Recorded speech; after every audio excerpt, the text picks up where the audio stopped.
Bonjour et bienvenue dans cette nouvelle vidéo. Nous continuons à développer notre application de gestion commerciale. Comme nous avons vu la dernière fois, donc quand nous lançons notre fenêtre et dans notre onglet dynamique, quand on veut ouvrir les fenêtres rayons et dépôts, ça s'ouvre, ça continue à s'ouvrir donc dans de nouveaux onglets. Et là, ce n'est pas une bonne pratique, hein. Parce que normalement, la logique dit que si la fenêtre dépôt est déjà ouverte, le programme doit tout simplement la sélectionner. Il ne doit pas ouvrir une nouvelle fenêtre. D'accord? Donc, pour faire ça, nous allons le faire par programmation. Et pour faire ça, donc, je vais créer un tableau associatif. Donc, je vais appeler tab alias est un tableau associatif de chaîne. Hein. D'accord? Alors, c'est quoi un tableau associatif? Donc, je vais mettre un petit b, voilà. C'est quoi un tableau associatif? C'est un tableau qui me permet donc d'associer, au lieu de mettre des indices dans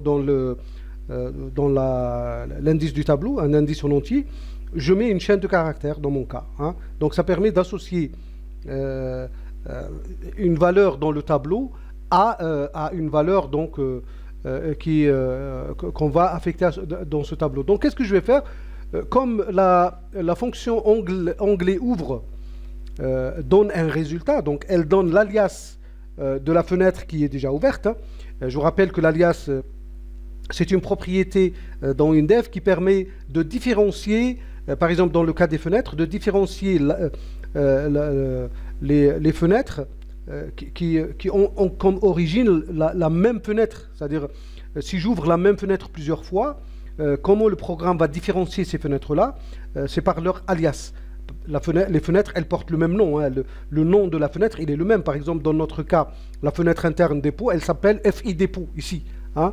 Mais si j'ouvre FI dépôt plusieurs fois, comment je vais différencier? Donc, c'est par l'alias. Alors, qu'est-ce que je vais faire? Je vais voir, est-ce que je vais affecter donc, les différentes valeurs des alias des fenêtres donc, dans le tableau, dans mon tableau associatif. Et je vais tester si ma fenêtre... si le nom d'alias de ma fenêtre existe dans mon tableau. Donc je vais dire si tab donc alias. Et comme j'ai dit, donc je peux utiliser une chaîne de caractères à la place de l'indice en entier. Donc je peux utiliser une chaîne. Et comme et ça s'appelle associatif. Hein, donc pour me retrouver après donc, dans mon code, je vais associer chaque alias d'une fenêtre avec le nom du bouton qui va l'appeler. Par exemple, maintenant nous sommes dans le bouton dépôt. Je vais appeler ça par exemple dépôt. Hein. Je vais appeler ça dépôt.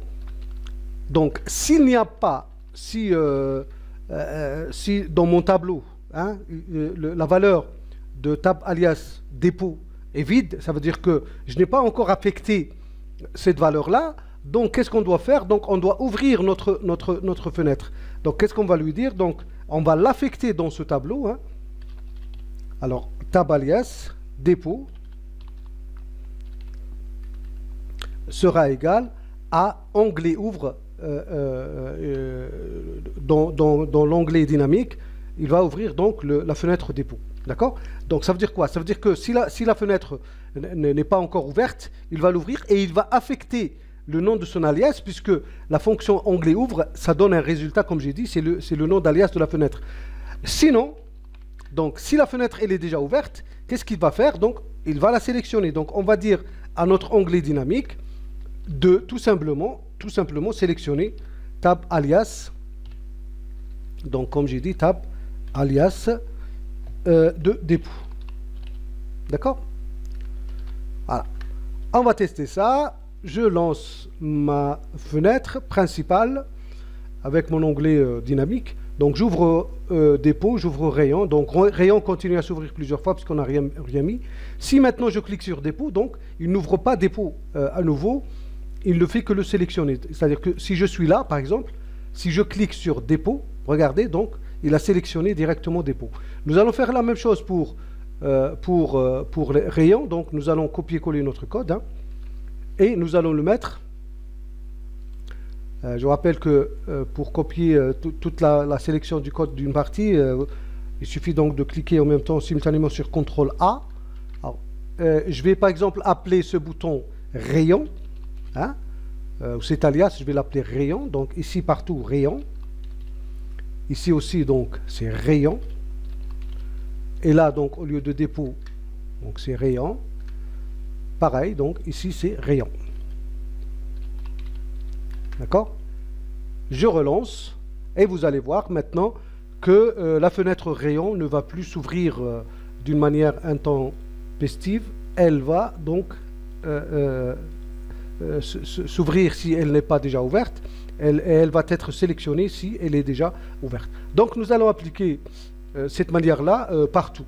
Bon, vous allez me dire pourquoi répéter le code à chaque fois? Oui, on peut créer une procédure interne dans la fenêtre et lui donner comme paramètre, par exemple ici, ce qu'on a besoin, hein, le nom associatif de l'indice, hein, et lui donner par exemple le titre de la fenêtre et le nom de la fenêtre, et ça va marcher. Donc on peut créer une procédure interne et faire appel à chaque fois, donc faire appel à la procédure interne avec ces paramètres-là, et ça va marcher. Alors, jusque-là, on s'en est bien sorti, mais quand même, il y a un petit souci. Alors, si j'exécute ma fenêtre maintenant, comme on a dit, donc si on clique sur dépôt, ça va sélectionner la fenêtre dépôt. Si je clique sur rayon, ça va sélectionner la fenêtre rayon. Mais si maintenant je ferme, ici, si je ferme la fenêtre rayon et je veux la réouvrir, elle ne va plus se réouvrir. Pourquoi, à votre avis? Eh bien, revenons dans notre code. Si je regarde mon code ici, je vais voir que je n'ai testé que le cas où la fenêtre n'existe pas. Hein? Alors qu'est-ce que je fais? Je la crée, donc je crée la fenêtre et j'affecte son alias dans mon tableau. Mais si la fenêtre est fermée, il faut vider son alias. Enfin, il faut vider la valeur de son alias dans le tableau des alias. Sinon, il va toujours considérer qu'elle est ouverte. Il voudra la sélectionner et il ne la trouvera pas. D'accord? Alors, c'est ce qu'on va faire. C'est ce qu'on va faire. Donc, on va tester ici le cas de fermeture de notre onglet dynamique. Donc, ici, je vais dire si, je suis dans l'onglet ONG contenu. Donc, si ONG contenu est égal à tab alias, par exemple, de dépôt, hein, donc sa valeur elle est égale à la valeur de l'alias du bouton dépôt, de la fenêtre interne dépôt. Qu'est-ce que je fais? Je dis donc tab alias, donc je vais réaffecter donc la valeur vide dans la valeur de tab alias dépôt. Et comme ça, la prochaine fois, et je fais pareil pour rayon. Hein. Voilà, CTRL D, je fais dupliquer. Je vais dire ici rayon. Et je vais dire ici rayon. Voilà. Et je vais exécuter. Voilà. Maintenant, j'ouvre dépôt, j'ouvre rayon. Je ferme dépôt. Je le réouvre.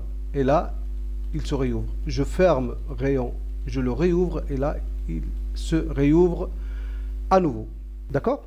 Donc, je continue donc la création de nos tables, puisque maintenant nous avons terminé avec cette histoire d'onglet dynamique. Donc, ici, qu'est-ce que je vais faire? Donc, je vais créer une nouvelle fenêtre pour prendre les familles, hein, les familles des produits. Et donc, je vais appeler ça FI famille. Ah non, il faut que je crée une fenêtre interne.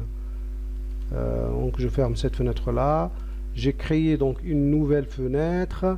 Et ça va être une fenêtre interne, puisque on va l'ouvrir dans l'onglet dynamique. On va l'appeler donc FI famille. D'accord? Et dans FI famille, qu'est-ce qu'il y a? Donc il y a les familles des produits, c'est pareil. Hein, donc on va mettre une table verticale qui va contenir donc les familles, les différentes familles de nos produits. Donc on va sélectionner fichier famille. Donc ouais, bon, on va mettre seulement la désignation. Bon, je vais faire les familles de cette manière-là maintenant, mais après nous allons utiliser ce qu'on appelle, comme je vous ai dit, hein, la liaison réflexive pour justement ne pas utiliser une table simple, verticale, mais pour utiliser une table hiérarchique. D'accord? Pour l'instant, je vais utiliser la table simple. Ok, donc on va la mettre en mode saisie, autoriser la saisie en cascade, comme on a fait la dernière fois. Donc je peux mettre la sélection multiple, hein, après pour la suppression. Et là, donc je mets ma table, hein, simple. Puisque j'ai gardé, j'ai dit que ce style sera le style par défaut pour mes tables, et donc il l'a automatiquement affecté à la table. Voilà, donc qu'est-ce que je vais faire maintenant? Je vais aller prendre, je vais aller ici, donc, et ici, donc, je vais mettre famille, famille partout. Voilà. J'aime bien répéter parce que c'est pédagogique des fois, hein. C'est pour ça que des fois on me dit oui, mais tu répètes beaucoup les choses, ce que tu fais. Mais je répète parce que c'est pédagogique ce que je suis en train de faire, hein. Je ne suis pas en train d'utiliser la meilleure manière, la manière la plus optimale pour développer. Je suis en train d'utiliser la manière la plus pédagogique pour faire comprendre aux nouveaux, aux débutants, aux gens qui ne connaissent pas encore WinDev, qui croient que bon, c'est un simple générateur d'application, tout ça. Donc je suis en train de leur expliquer que non, c'est pas ça. Ok, donc ici, donc j'ai mis famille. Ok, donc on exécute pour voir ce que ça va donner. Voilà, produit, famille, voilà, ça m'ouvre les familles. Je peux donc mettre ici, par exemple, produit laitier. Ah, je sais pas moi, par exemple, je mets ici confiserie. Enfin, on verra après pour les familles, hein. Et là, donc, je vais arranger un petit peu la hauteur des lignes. Voilà, pour que ça s'affiche correctement. Voilà, comme ça, c'est plus lisible. D'accord. Donc là, qu'est-ce que j'ai fait? J'ai utilisé donc une table très simple, hein, pour mes familles. Mais si je vais aller donc voir mon fichier de famille, donc pour aller voir le contenu de notre base de données, on peut utiliser l'outil WDMap qui est donc dans l'onglet d'outils. Et je vais aller donc ici dans mes familles. Vous voyez que j'ai créé deux familles. Automatiquement, le ID de la famille, il est, comme c'est un identifiant automatique, donc il est calculé automatiquement par le système. Mais le ID du parent, puisqu'on a dit qu'on va utiliser un système réflexif, le ID du parent, il est resté à 0. Ça veut dire que ces familles-là, c'est des familles principales qui n'ont pas de parents, hein. Ce ne sont pas des sous-familles. Mais qu'est-ce qu'on va faire si on a des sous-familles, hein? Par exemple, si j'ai les produits laitiers, dans les produits laitiers, qu'est-ce que j'ai? J'ai les fromages, j'ai le lait, j'ai le beurre, bon, il y a plusieurs types de produits. Alors, et ces produits-là, je peux les mettre en sous-catégories, hein. Donc, par exemple, les fromages, je peux mettre une catégorie ou une famille qui s'appelle fromage. Et dans la sous-catégorie fromage, il va y avoir plusieurs types de fromage, hein, plusieurs produits ou plusieurs fromages, hein. En portion,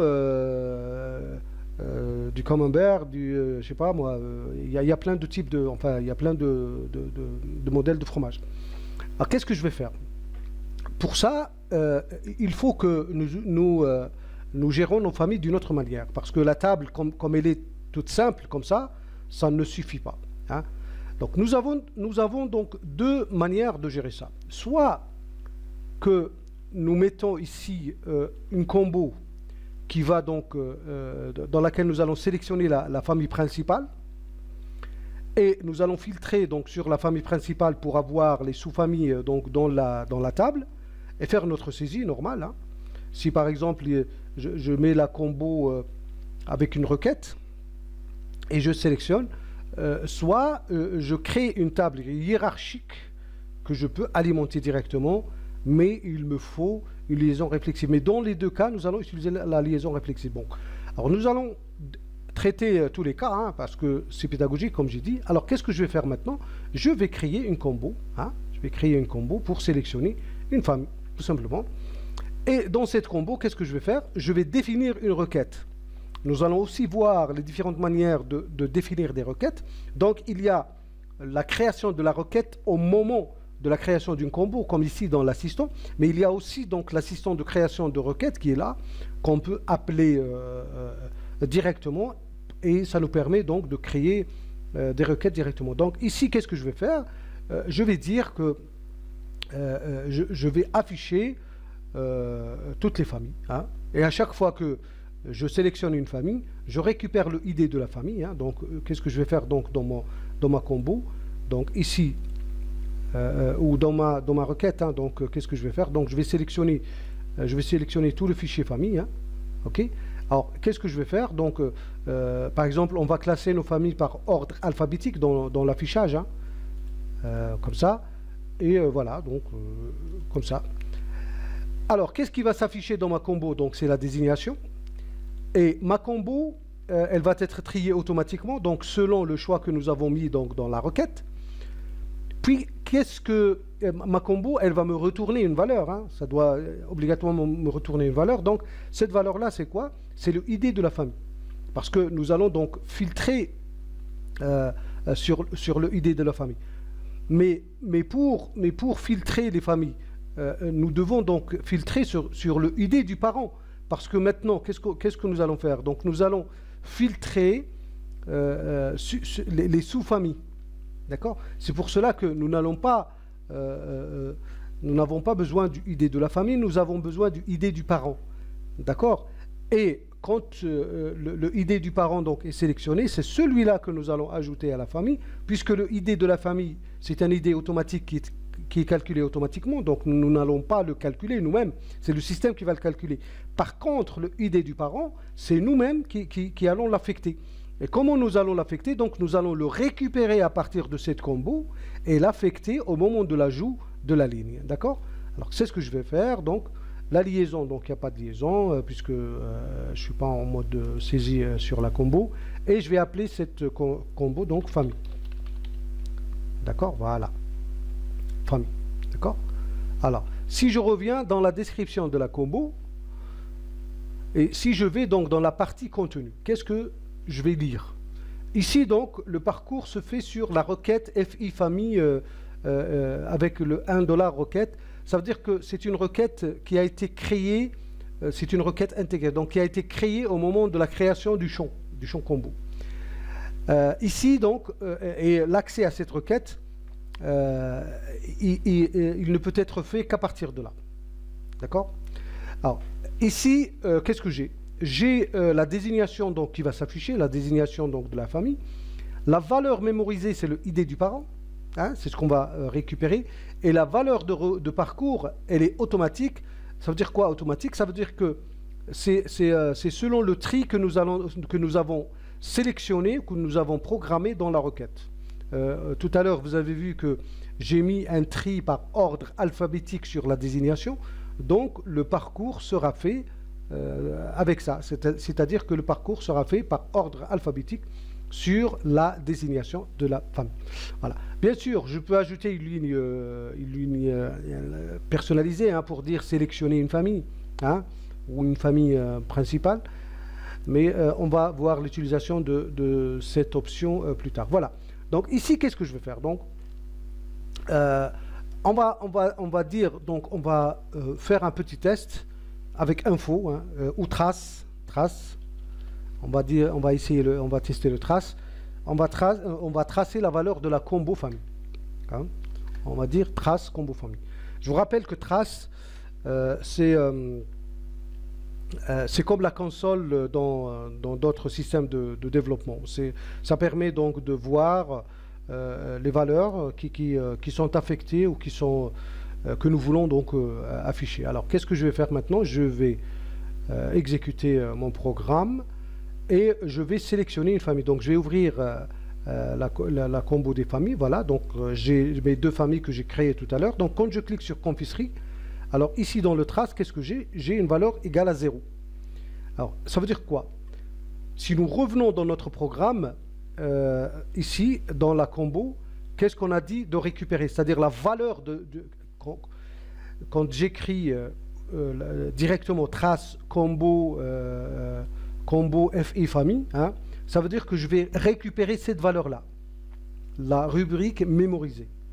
Donc la valeur de ma combo. Alors la valeur de ma combo dans ce cas-là, hein, donc puisque si je reviens donc sur le trace, la valeur de ma combo, elle vaut 0. Pourquoi? Parce que si nous allons maintenant dans notre base de données, bien sûr que produit laitier, le ID du parent, il est égal à 0. Vous voyez? Donc si je clique ici, produit laitier, donc si je sélectionne produit laitier, le ID du parent, il est égal à 0. Si je fais par exemple ici, maintenant je le modifie, je le modifie manuellement, hein, je vais dire n'importe quoi, 5 par exemple. On va modifier ça manuellement, seulement pour tester, hein, pour voir ce que ça va donner. Si donc je resélectionne, donc si je sélectionne ici, si je sélectionne, bien sûr, parce qu'il a déjà exécuté la requête, donc il doit réexécuter la requête. Donc pour réexécuter la requête, je dois relancer donc la fenêtre. C'est pour ça qu'il a gardé l'ancienne valeur. Alors, et j'ai triché quelque part, hein, parce que la modification ne se fait pas directement comme ça. C'est juste pour vous montrer comment fonctionne le trace. Donc ici, si je vais tracer donc la valeur de produit laitier, donc la valeur elle est égale à 5, c'est-à-dire qu'elle est égale au ID du parent. D'accord? Donc je récupère vraiment le ID du parent. Ok? Alors qu'est-ce que je vais faire avec ça? Alors je vais remettre le ID du parent ici à 0. Voilà. Et je vais dire que quand j'ajoute une ligne ici, son parent, il sera égal à la valeur de la combo. Alors pour faire ça, qu'est-ce que je vais faire? Je vais faire ça facilement, puisque ma table elle est liée directement avec mon fichier famille, hein, je vais ajouter une colonne, d'accord? La colonne ID parent, d'accord? Qui est une colonne numérique, hein, qu'on va afficher au début. Après, nous allons donc la supprimer, enfin la mettre en invisible. Et je vais la relier directement dans le fichier famille avec ID parent, d'accord? Donc je vais mettre ça comme ça. Alors je vais ouvrir un petit peu ou diminuer un petit peu la taille de la colonne désignation pour voir ça. Alors si j'exécute maintenant ma fenêtre, donc ça va m'afficher automatiquement le ID du parent qui existe dans ma famille. Voilà, il est là, d'accord? Bon, bien sûr qu'il faut mettre en entier, hein, pas avec virgule, parce que c'est un numéro d'enregistrement. Mais on s'en fout, c'est juste la valeur, parce qu'après, on n'en aura vraiment pas besoin de savoir s'il a mis en virgule ou pas virgule, c'est pas vraiment un problème. Donc pour nous, le masque d'affichage ou de saisie de ce champ n'est pas vraiment important, d'accord? On peut mettre en entier comme entier, on peut mettre entier signé sur 8, etc. Donc c'est pas vraiment un problème. Alors maintenant, qu'est-ce que je vais faire? Donc je vais aller dans le code de ma table et ici j'ai une section qui s'appelle sortie d'une ligne de table, d'accord?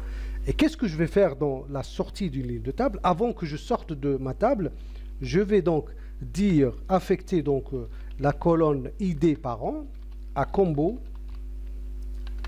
famille. C'est-à-dire que, puisque dans la table, si vous vous rappelez, quand j'avais créé la table au début, j'ai coché l'enregistrement en cascade, si vous vous rappelez, ici.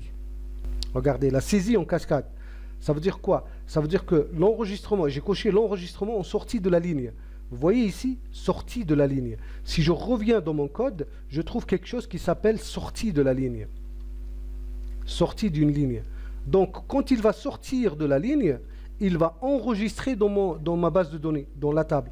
Et comme la colonne ID parent est reliée avec mon fichier de données, ici, elle est reliée directement avec mon fichier de données. Si nous revenons donc dans ID parent ici, la liaison, elle est liée directement avec le fichier de données, donc avec la rubrique ID parent. Donc, elle va être enregistrée dans mon fichier. Et comme ça, la valeur de la combo sera affectée au ID du parent. Et comme ça, à chaque fois que je vais sélectionner, c'est ce qu'on va faire, c'est ce qu'on va filtrer après. À chaque fois que nous allons sélectionner la famille en haut, il n'y aura que les familles ou les sous-familles qui auront le ID du parent qui correspond à la valeur de ma combo qui vont s'afficher. Et même la saisie, quand je vais faire la saisie, toutes les saisies que je ferai en bas prendrai donc comme ID du parent la valeur de la combo. D'accord? Et donc je vais enregistrer, et donc je vais le faire maintenant. voilà, donc je vais exécuter ma fenêtre. Bien sûr qu'il faut régler un petit peu parce qu'il faut utiliser le filtrage et c'est ce qu'on va faire maintenant. Bon, au début, tout s'affiche hein, parce qu'on n'a rien sélectionné, on n'a rien filtré. Maintenant, donc, je vais choisir par exemple, choisir produit laitier.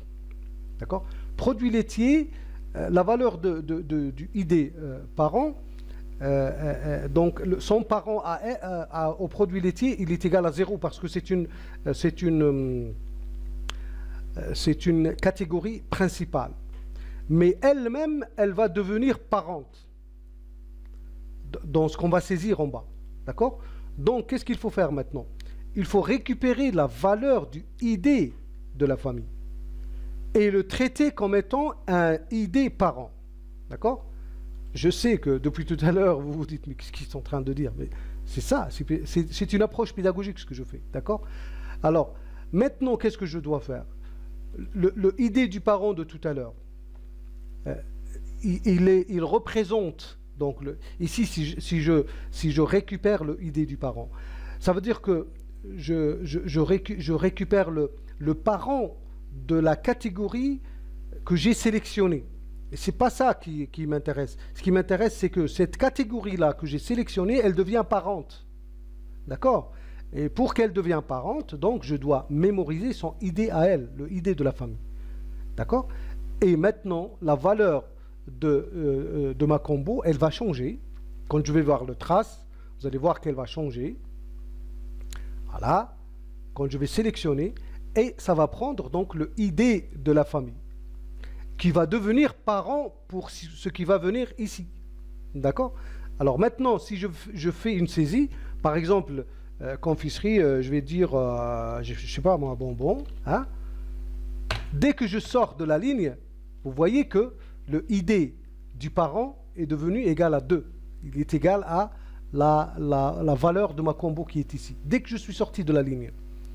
Si je reviens donc dans la ligne suivante, je vais dire par exemple, je fais n'importe quoi hein, comme saisie, hein, je sais que ça ne correspond pas des fois, donc le ID il est égal à 2, d'accord? Si je mets par exemple, si je choisis une autre catégorie, maintenant nous sommes donc dans la catégorie produits laitiers, le ID de cette catégorie c'est 1, donc le parent normalement maintenant c'est 1, donc je vais mettre fromage,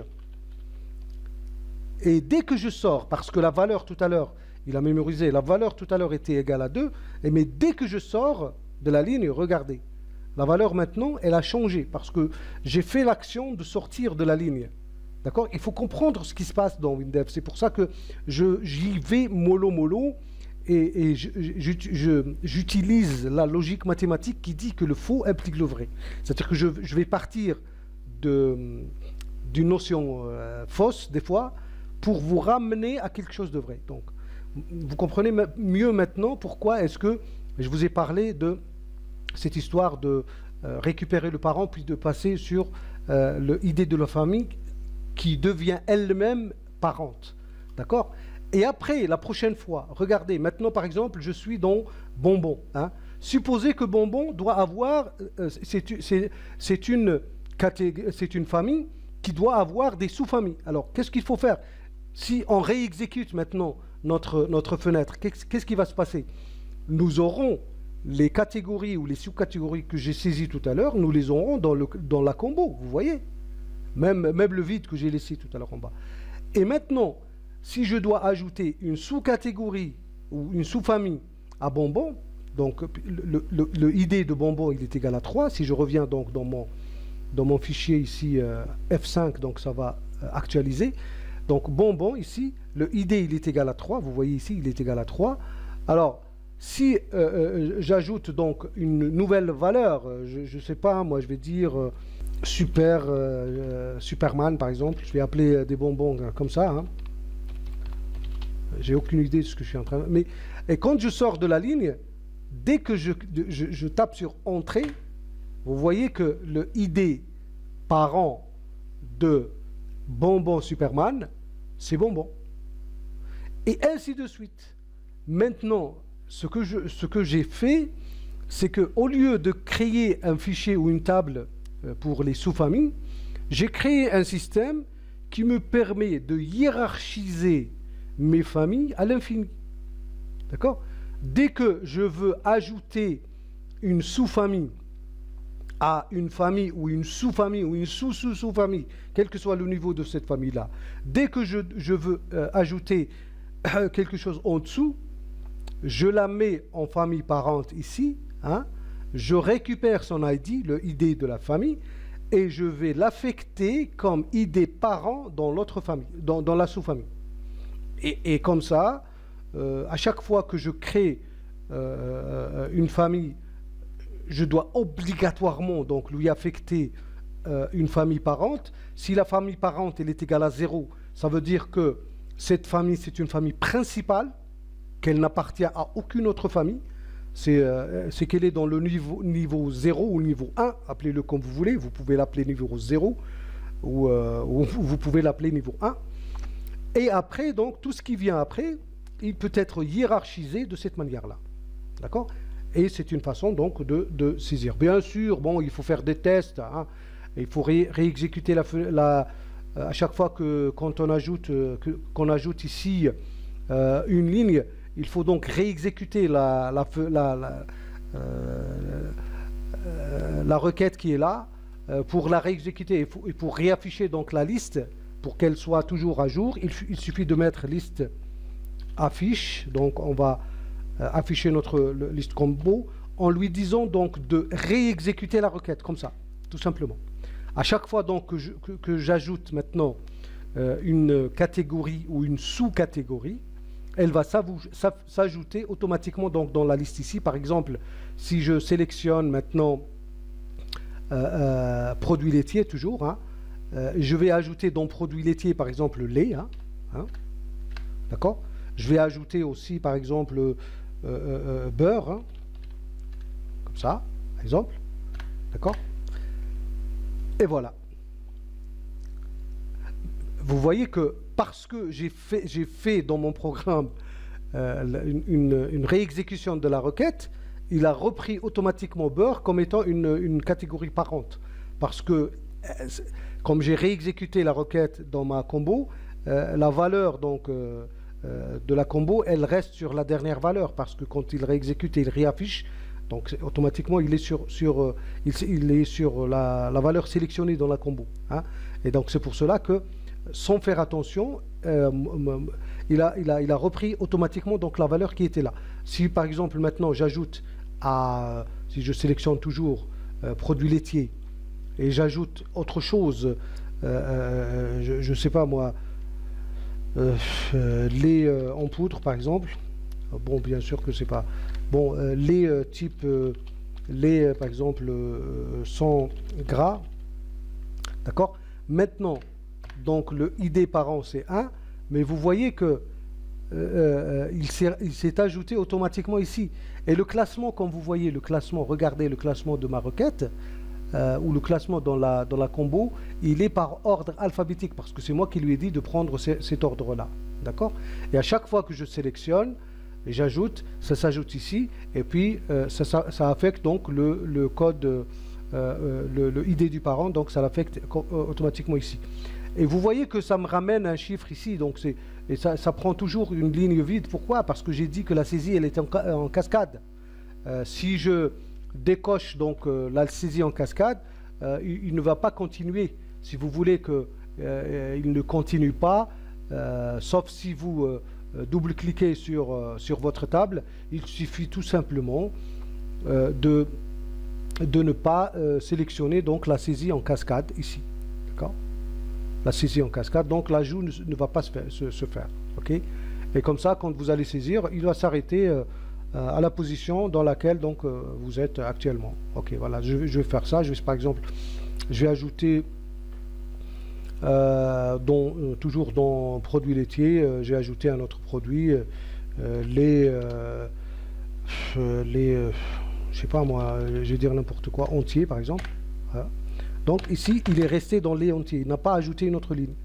Pour ajouter une autre ligne, il faut que j'utilise donc la fonction table ajoute pour ouvrir la saisie dans ma table.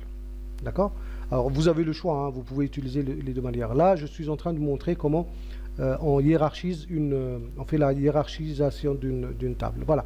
Maintenant, nous allons donc filtrer notre table, parce que maintenant, ici, quand nous sélectionnons, hein, il ne faut pas qu'il affiche toutes les sous-catégories. Donc, pour ça, nous allons faire un filtre. Alors, à chaque fois, au lieu de faire le trace maintenant, à chaque fois que nous sélectionnons une famille, il doit donc réafficher la table qui est en bas. Alors, puisque la table elle est reliée directement avec notre fichier, on peut utiliser donc hfiltre. Et qu'est-ce qu'on va faire? Donc, on va filtrer hfiltre le nom de donc le fichier des familles, hein, sur quelle rubrique? Donc, sur le parent. Et donc les deux bornes, la borne minimale, la borne maximale, parce qu'on peut filtrer entre deux valeurs, pas une seule valeur. Hein. Donc ça va être toujours la valeur de notre combo. Hein. Donc combo famille et combo famille. Voilà. D'accord. Et table affiche. Donc il va réafficher notre table, tout simplement. À chaque fois que nous sélectionnons une famille, il va donc nous afficher en bas toutes les sous-familles qui appartiennent à cette famille-là. D'accord. Alors, si je choisis maintenant produits laitiers, voilà, maintenant je n'ai que les produits laitiers. Si je sélectionne par exemple confiserie, voilà, je n'ai que confiserie. Si je sélectionne beurre, comme je n'ai rien ajouté dans beurre, donc comme sous-famille, donc ça va rester là. Bon, beurre, c'est pas une famille, hein, beurre c'est un produit, mais comme je vous ai dit tout à l'heure, je suis en train de vous expliquer, mais les dénominations, ne prenez pas ça vraiment au sérieux. Bon, vous utilisez les dénominations selon la gestion commerciale que vous utilisez. Bien sûr, je vais régler ça en offline, je vais prendre des familles sérieuses, tout ça. Mais pour le moment, je vous jure que mes vidéos,